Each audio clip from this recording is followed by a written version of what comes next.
Por la noche tengo una visita especial que viene a verme. Después de que mamá me arropa en la cama, me quedo esperándolo. Llamo a mi ventana y lo dejo entrar.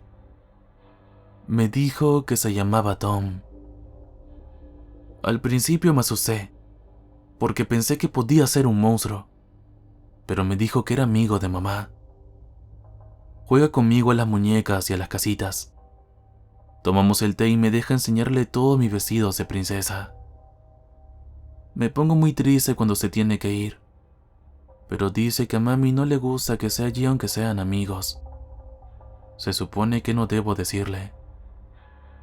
Tom dijo que un día me llevaría de viaje si mamá le dejaba.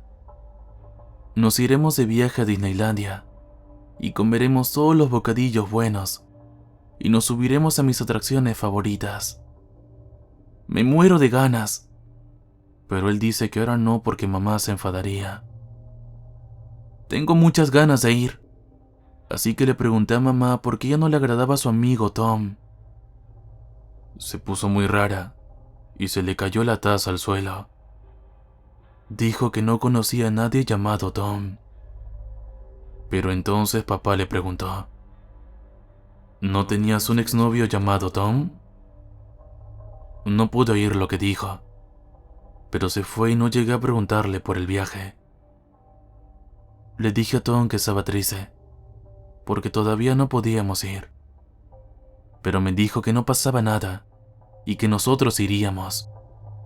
Me dijo que era, porque él era mi verdadero papá. Me dijo que si queríamos ir al viaje, lo único que teníamos que hacer era deshacernos del otro papá. Estoy muy emocionada.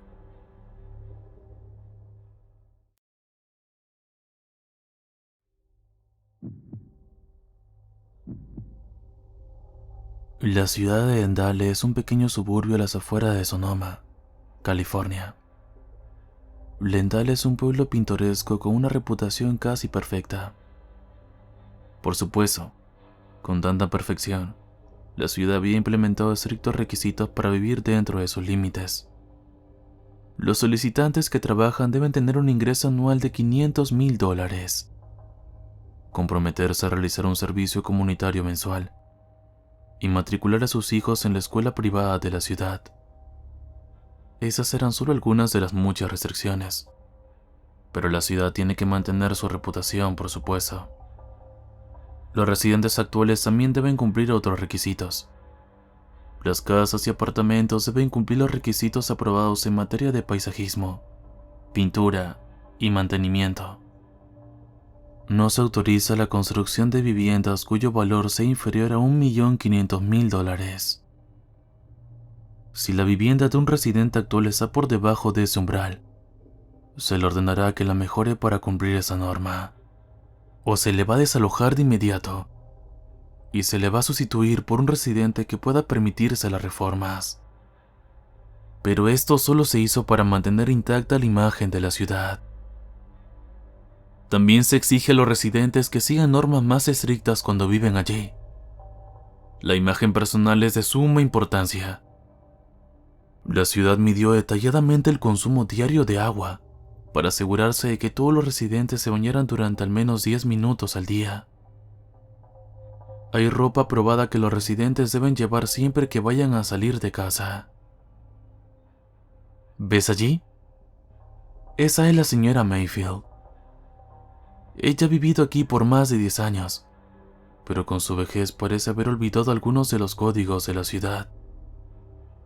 Hoy llevaba una blusa de algodón fuera, lo que está estrictamente prohibido. La policía la está escoltando de vuelta a su casa mientras hablamos. Supongo que será su segunda infracción este mes. Hace una semana, su césped medía 5 centímetros más de lo permitido. Si llega a 3 infracciones en un mes, seguramente la expulsarán. Su hija también fue objeto de críticas ese mes.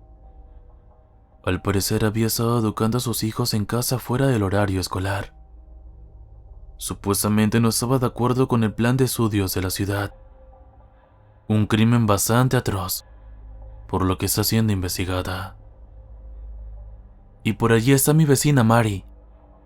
Otro oficial de policía está luchando con ella en el suelo. Puedo ver su cara raspar contra el asfalto.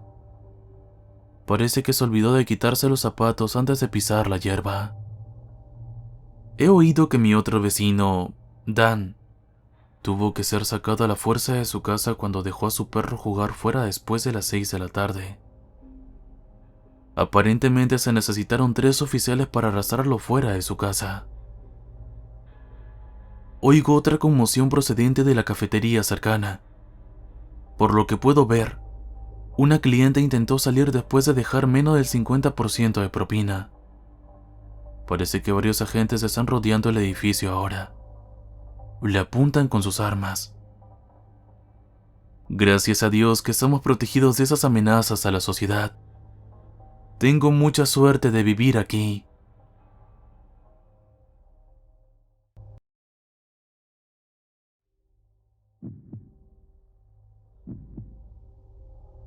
Justo después de cumplir 32, compré una de esas pruebas de ascendencia que muestran el desglose étnico y el linaje familiar. El linaje familiar era lo que más me interesaba. Crecí como hijo único de una madre soltera, que hizo un gran trabajo criándome, pero nunca me habló mucho de la familia de mi padre. Incluso en mis primeros recuerdos, él no aparecía. Ella siempre lo llamaba ligue, pero siempre me aseguraba de que yo era el mejor regalo que él podría haberle hecho. Me alegré mucho de recibir los resultados. Me desplacé rápidamente por los resultados étnicos, aunque admito que eran bastante fascinantes. La mayoría eran o irlandeses o escoceses, pero también había en otros países, por si te lo estabas preguntando. De todos modos, finalmente me di la vuelta para ver mi árbol genealógico. Debo decir que era impresionantemente extenso, al menos por parte de mi madre. Como era de esperar, podía rastrear a todos los miembros de mi familia inmediata, a mi abuela y a muchos familiares anteriores a ella. Era increíble. Investigué un poco más y encontré mucha información interesante sobre su parte de la familia. Toneladas de divertidos registros públicos, licencias de matrimonio y divorcio, solicitudes de permisos comerciales, etc. Luego vino el lado de mi padre. No había mucha información sobre ellos, pero sí encontré los nombres de mi padre, su padre y el padre de él. Los busqué en Google para obtener más información, pero creo que fue un error. Lo que encontré fueron sobre todo artículos de prensa, registros policiales y obituarios relacionados con sus nombres. Había un patrón de información bastante inquietante. Los 3 desarrollaron psicosis severa que los llevó a más de una docena de asesinatos combinados. Cada asesinato ocurrió justo después de que cada uno cumpliera 33. Imagino que puedes entender por qué estaba inquieto. Pasé el año siguiente alisándome, leyendo libros de autoayuda, meditando, comiendo saludable, haciendo todas las cosas que, supuestamente, ayudan a la salud mental. Estaría condenado a dejarme convertir en un monstruo también. Pero 3 días después de cumplir 33 años empezó todo. Las voces, las alucinaciones, la paranoia. Llegué a un punto en el que me desmayaba y me despertaba sin saber qué había pasado el día anterior. Me encerré en casa, eché el cerrojo a puertas y ventanas y destruí las llaves. Pero un día me desperté fuera cubierto de tierra y mugre. Debí de escaparme y vagar por el bosque que había detrás de mí. Miré al doctor Madison, el nuevo psiquiatra jefe del hospital psiquiátrico de Grandview. Me escuchaba atentamente, tomando notas. Continué. En fin, por eso me interné. Ha pasado un año y desde que soy medicado las cosas me parecen mucho más normales. Pero bueno, Hay una cosa más. La policía sigue sin encontrar a mi madre.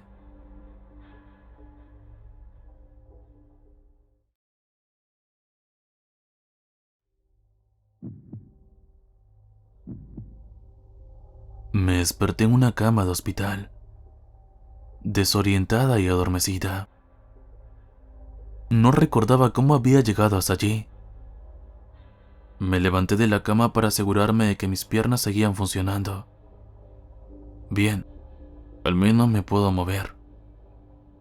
¿Me sentía bien? Decidí hacerme un rápido escáner corporal.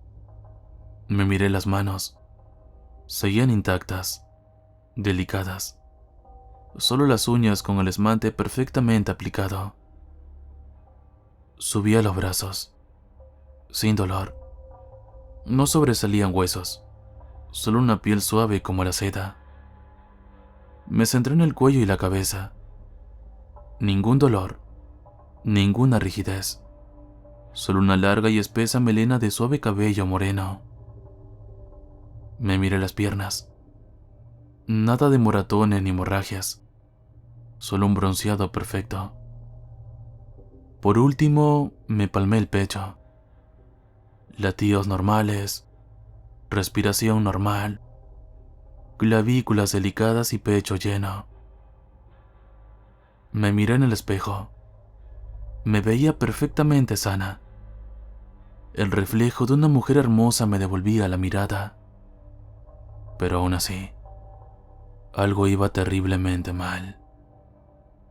Verás, la cosa es que yo no era una mujer antes de llegar aquí.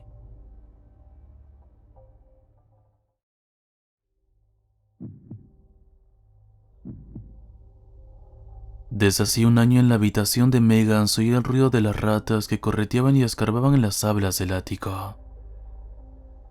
Tenía un miedo inmenso a los roedores. Se quedaba despierta por la noche, incapaz de dormir en paz con los constantes arañazos. Le pedí a su madre que pusiera trampas para ratas, pero ella se negaba alegando su propia fobia a los roedores. Así que cada noche Megan se quedaba despierta con los auriculares antirruido puestos y acababa durmiéndose cuando ya no podía luchar contra el cansancio. Tras meses así, se derrumbó ante su madre, rogándole que contratara un exterminador para librar la casa de ellos. Pero ella volvió a negarse. Megan nunca se sintió protegida por su madre. Echaba mucho de menos a su padre. Él la mantenía a salvo de sus mayores miedos. No era un buen marido para su madre, pero era el mejor padre. Su madre siempre lo acusaba de ser infiel. Megan no estaba segura de que lo hubieran pillado alguna vez, pero prefería permanecer ignorante. Un fin de semana en que Megan estaba en una fiesta de pijamas, volvió con su madre y la encontró desplomada en el suelo de su habitación.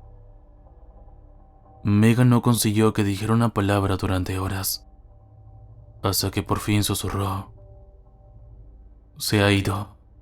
No va a volver. Nos ha dejado". Su madre nunca le dio detalles sobre aquella noche. Los vecinos le contaron que oyeron ruidos y golpes fuertes. Quién sabe quién hizo qué a quién, pero ella había visto a su madre lanzando cosas y abofetearla en alguna ocasión. Por mucho que deseara que su padre estuviera aquí para protegerla, no podía culparlo si se marchaba para protegerse a sí mismo. Las ratas empezaron a acosarla cuando su padre se fue. La atormentaban todas las noches. Una noche se dio cuenta de que los arañazos eran cada vez más fuertes y parecían estar más cerca de la superficie del techo. Durante la semana siguiente, el ruido fue en aumento, hasta que Megan no pudo dormir. Después de 3 noches sin dormir, Megan llegó al límite.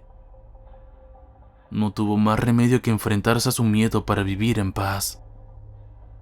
Eran las 3 de la madrugada cuando por fin se atrevió a subir al ático con un puñado de trampas para ratas. Al asomarse al desván, dejó caer las trampas al suelo. No había ninguna rata. La habitación estaba llena de recipientes vacíos de comida enlatada y un cuenco de agua casi vacío. Miró a su alrededor, casi cayéndose de los escalones cuando por fin vio. Justo encima de su habitación estaba su padre, marchito hasta casi desaparecer, encorvado, escarbando desesperadamente en el suelo con una cuchara. Al oírla, se apresuró a tapar el agujero con una manta, pero sus ojos se abrieron de par en par cuando se dio cuenta. «Megan, por fin has venido. Por favor, ayúdame. Tienes que sacarme de aquí antes de que vuelva tu madre».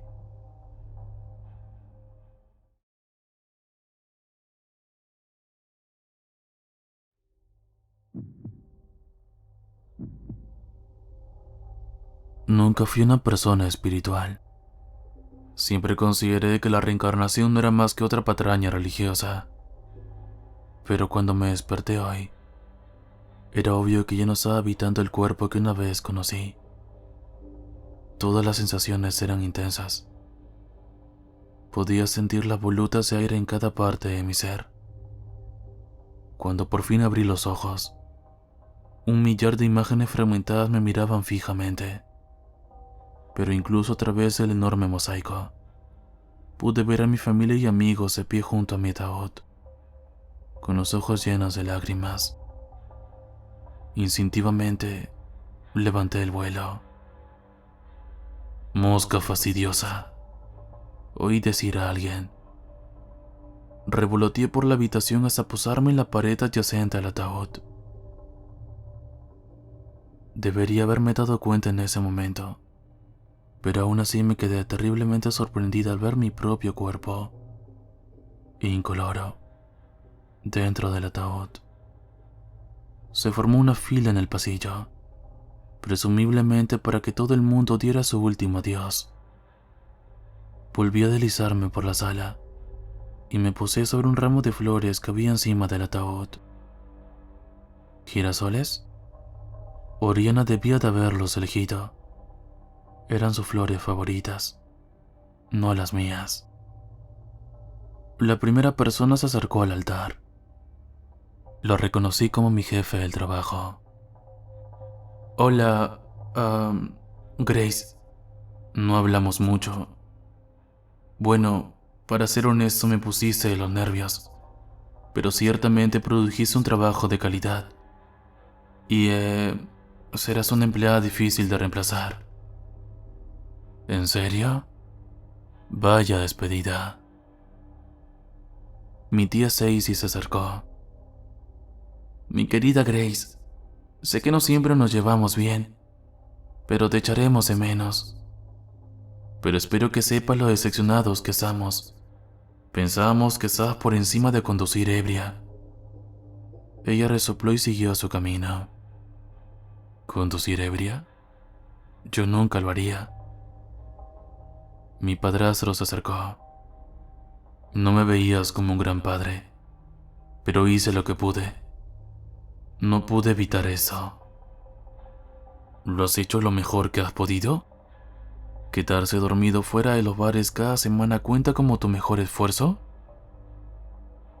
Finalmente, Oriana, mi hermana menor, se acercó.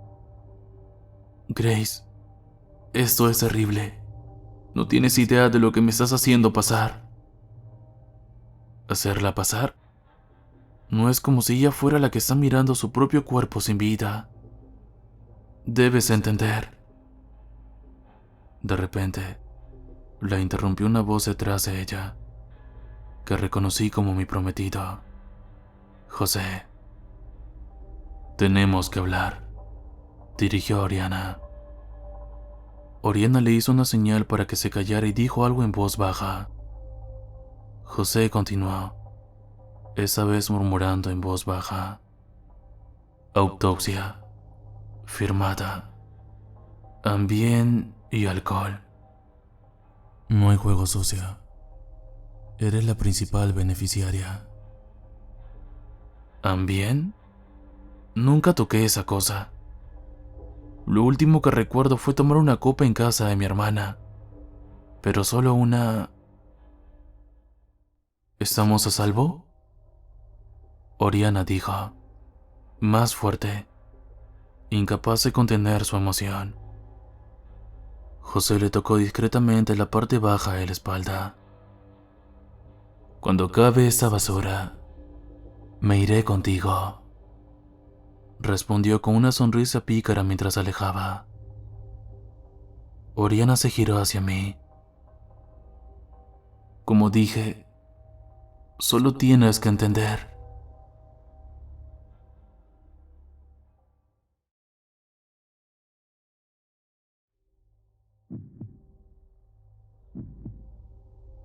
Mi madre decía que nunca me casaría. Decía que era demasiado exigente con las mujeres. Y probablemente tenía razón. No he tenido una novia de verdad en años. E incluso cuando la tuve, siempre había algo mal. Ojos que no eran del todo simétricos. Orejas demasiado grandes o pequeñas. Narices abultadas y torcidas. O incluso una peca que parecía fuera de lugar. Siempre había algo. Entonces conocí a Oriana. Ella era de voz suave, encantadora, con un buen sentido del humor. Era casi perfecta, pero no pude evitar fijarme en algunas cosas. En primer lugar, sus labios eran demasiado finos. La última chica con la que salí, Rosa, tenía unos labios tan bonitos y carnosos que no podía quitármelos de la cabeza. Pero Dios, su frente era tan grande. A diferencia de Daisy, antes que ella, que tenía una pintoresca. La suya estaba libre de arrugas, perfectamente proporcionada, con exuberantes entradas, pero las mejillas de Daisy eran demasiado sonrosadas. Fabiola, que precedió a Daisy, tenía unos pómulos hermosos y una tez preciosa, pero tenía un lunar asqueroso debajo del ojo. Mi Oriana tiene unos ojos preciosos, sin lunares, sin patas de gallo, pestañas perfectamente largas, un color azul cristalino. Por eso me los quedé. Intenté que me gustara Oriana tal y como era, de verdad, pero no podía mentirme a mí mismo. Y en ese momento estaba cansado de buscar una mujer que no existía. Así que tuve que hacerla yo mismo. Primero utilicé los labios de Rosa, que animaban mucho la cara de Oriana. La frente de Daisy no quedaba del todo bien, así que tuve que eliminar algo de piel sobrante. Pero ahora queda muy bien. Oriana tenía unos pómulos muy bonitos. Pensé en dejarlos sin retocar, pero no era perfecto. Así que es ahí donde entró Fabiola. Incrusté los puntos bajo la piel, así que debería sanar bien. Claro, ya no tiene mucha personalidad, pero ahora es perfecta.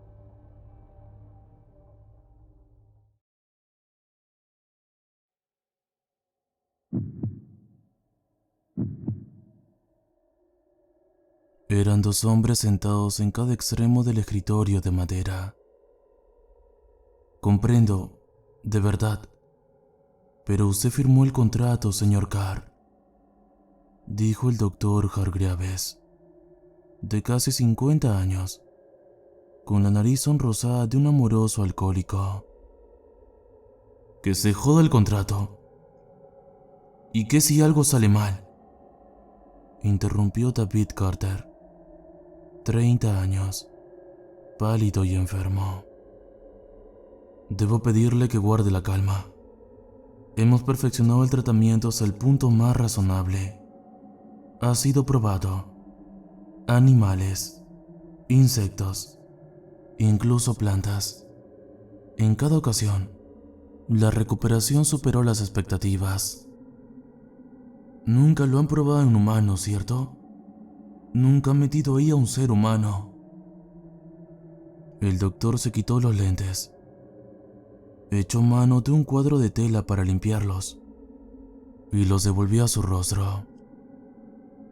Señor Carter, David, el tumor te está matando. Eso es una tragedia, en cualquier edad, pero lo es mucho más a la tuya. Firmaste el contrato porque sabías que no tenías opciones, porque te ofrecimos salvarte la vida. Lo sé, es solo que la idea me aterra. Si puedo ser honesto contigo, David, ¿qué podrías perder? El siguiente día, David escuchó las voces viniendo del pasillo afuera de su cuarto. Está despierto. Escuché a Golovby al teléfono. Hace una media hora. Sonaba como Jennifer, la enfermera. ¿Escuchaste algo de lo que dijo? Tony, el muchacho de la limpieza. Casi nada, pero estaba vuelto loco, gritando por el teléfono. Creo que estaba hablando con alguien de los laboratorios. Hargreaves no estaba contento. Dijo algo sobre un virus. Eso no suena muy bien, pero no tendrá nada que ver con nosotros, ¿verdad? Ni idea, pero te veo luego. La puerta al cuarto de David se abrió y Jennifer entró trayendo consigo una charola con medicamentos. Buenos días, David. El último lote. Esperemos. Esperemos, respondió David, más preocupado que ayer. Una hora más tarde descendía por un elevador con el doctor Hargreaves. Intente relajarse, dijo el médico, introduciendo una clave en el elevador. Sé que lo desconocido siempre da miedo, pero confía en mí. Nada puede salir mal. Le doy mi palabra. Intenta explicármelo de nuevo. ¿Cómo funciona? Es nanotecnología.